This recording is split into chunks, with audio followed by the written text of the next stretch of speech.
பிரஸ்தானத்திரயம் அப்படின்னு சொல்றது உண்டு. சாஸ்திரத்துல ரொம்ப முக்கியமான விஷயம் பிரஸ்தானத்திரயம் அப்படின்னு சொல்லுவாங்க. 3 முக்கியமான விஷயங்கள் கண்டிப்பா எல்லாரும் படிச்சுக்கணும் அப்படின்னு சொல்லுவாங்க சாஸ்திரத்துல. என்னென்ன அப்படின்னா ஸ்ருதி பிரஸ்தானம், ஸ்மிருதி பிரஸ்தானம், நியாய பிரஸ்தானம் அப்படின்னு 3 விஷயங்கள் சொல்றது உண்டு. ஸ்ருதி பிரஸ்தானம் அப்படிங்கிறது உபனிஷத்துக்கள், ஸ்மிருதி பிரஸ்தானம் அப்படிங்கிறது பகவத்கீதை போன்ற விஷயங்கள், ஸ்மிருதி பத்தி பேசுறது ஸ்மிருதி பிரஸ்தானம். நியாய பிரஸ்தானம் அப்படிங்கிறது வேதாந்த சூத்திரம். அதனால சாஸ்திரம் அப்படின்னு சொல்லும் போது இந்த 3 விஷயங்களை படிக்கணும். அதுல ரொம்ப முக்கியமானது நமக்கு பகவத்கீதை அப்படின்ற ஸ்மிருதி பிரஸ்தானம்.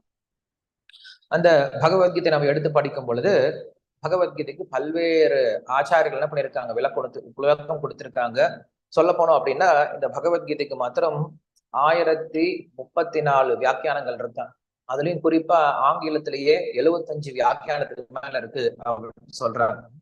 ஆனா நாம விஷயமா என்ன பண்றோம், இங்க எடுத்து பேசக்கூடிய வியாக்கியானம் அப்படிங்கிறது குறிப்பாக பலதேவ வித்யாபூஷண, விஸ்வநாத் சக்கரவர்த்தி தாக்கூர், ஸ்ரீல பிரபுபாதர், இவங்க 3 பேருடைய விளக்க உரை இருக்கும்.